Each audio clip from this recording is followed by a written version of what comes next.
Hello, I'm Kimberly, and welcome to the weekend edition of the Native News Update. It's Friday, October 4th, and many of the stories you hear here can be found at IndianCountryNews.com. And here's the news for the day from the Associated Press and other Native news sources. While some communities may be sparred from immediate effects from the government shutdown, that's not true for anyone who is part of a Native American tribe. The Associated Press reports that the fact that a good number of their programs rely heavily on federal grant money, basic services in many tribes are being cut off. The services that are taking the hit include nutrition programs, financial assistance for low-income Native Americans, payments to vendors who provide foster care and residential care for children and adults. Nutrition programs in particular are feeling the blow, which provide food to an average of 76,500 people a month in an estimated 276 tribes. Some tribes will cover the gap created by a lack of federal funds with their own money, which could risk opening deficits. But for others, the services will take a direct hit. That is due to a combination of losing federal money for programs that are heavily subsidized, as well as tribal money that isn't available because it's being held by the Department of the Interior. Essential activities like law enforcement, firefighting, and some social services will not be impacted. This week, Anishinaabe tribal members are riding 230 miles on horseback along the proposed route of what could possibly become the largest tar sands pipeline in the United States.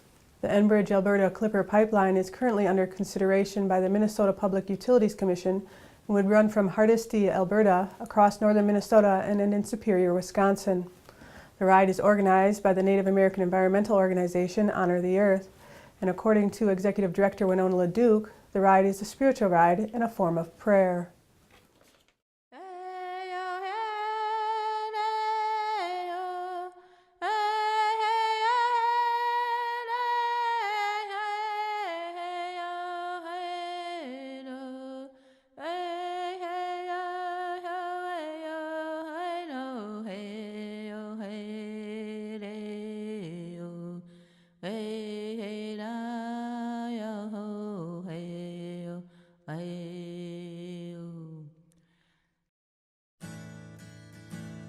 Anin, Winona Indigenicas, Makwa and Dodam. It's Winona LeDuc. This fall I'm going up against Big Oil and I'm going to need your help. I'm going to join with my brothers and sisters to say no to tar sands oil, no to dirty coal and fracking, and yes to a future which is going to nourish us all. Please join us. We need your support. We're going to work really hard in the upcoming year to oppose the expansion of tar sands and fracking imports into Minnesota through the Enbridge pipelines, and to support the Lakota Nation in its opposition to the KXL pipeline, which crosses their territory. This is my invitation to you. My sister and I, joined by friends, are going to ride our horses along the Enbridge pipeline route. It passes through our 1855 treaty area, and it passes over and around our precious lakes and rivers, wetlands, and towns, which are already burdened by high rates of cancer related to pesticides, mercury, and oil. We're going to have a spiritual ride to send that power back, and we're going to have an educational moment to inform landowners and towns, as well as our tribal nations, as to the actual possible impact of this pipeline. There will be around 5 of us riding here in Anishinaabe-Aking, but the Lakota people are a horse culture, and we'll be riding together with 20 or more in a land not yet tarnished by pipeline. This is Lakota territory. This is a prairie once filled of 250 species of grass and 50 million buffalo. It doesn't need a tar sands pipeline. They will ride between 2 proposed man camps because they do not want the camps that threaten women and children, and they do not want the oil. We'll be working in coordination with partner organizations and allies to launch a media campaign and public education effort against the Enbridge pipelines. Our plan is to pair our work with both the rental of billboards on Highways 2 and I-35 and a speaking tour through northern communities, which will feature impacted peoples from the Kalamazoo spill and community leaders from our land. This will draw attention to the Enbridge and Sandpiper proposed expansions in northern Minnesota. This is bigger than the Keystone XL. We think it's time to stop importing dirty oil. Please join us. The terrain is large and our hearts and courage are in this struggle, but we need your help.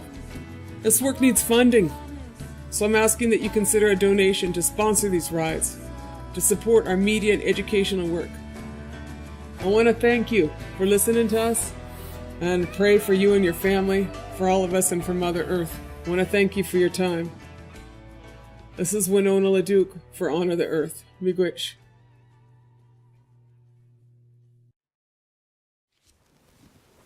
Three Cherokee citizens were among 50 Native Americans recognized at this year's AARP Oklahoma Indian Elder Honors Banquet in Oklahoma City.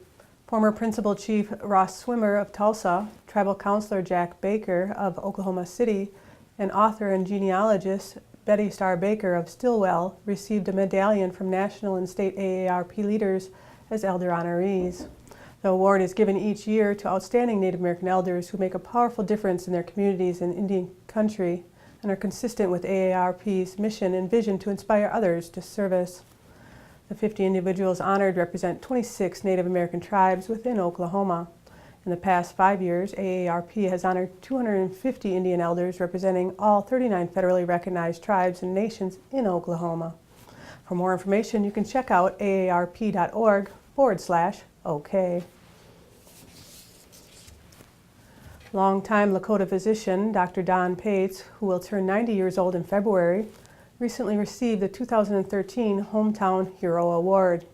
He is one of 10 Idaho residents to receive the award. The award goes to Idaho residents dedicated to hard work, self-improvement, and community service, and who embody the spirit of philanthropy while showing a remarkable commitment in both their personal and professional lives to improving the communities across the state of Idaho. Pates became a doctor in 1951 and as a small-town doctor for years loaded up semis, trucks, and station wagons full of goods to take back to the Pine Ridge Reservation. He also routinely donates funds toward various charities to help improve the lives of Indian youth. Pates received both a plaque and a medallion during a ceremony held recently in Boise, Idaho. A new and improved ancient village attracts people from all over the world to learn about the Cherokee and how they lived in the early 18th century. The village is just outside the Cherokee Heritage Museum in Park Hill, Oklahoma. It's a way of teaching people about Cherokee history and culture through an authentic experience of what tribal life was like in the early 1700s. The Cherokee Nation has had an ancient village open for visitors since 1967, but it's now been replaced by a new old village. It's much larger and more historically accurate. There are now 19 buildings on the site, including summer and winter lodges.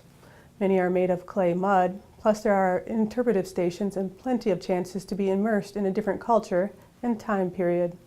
For more information, you can check out CherokeeHeritage.org.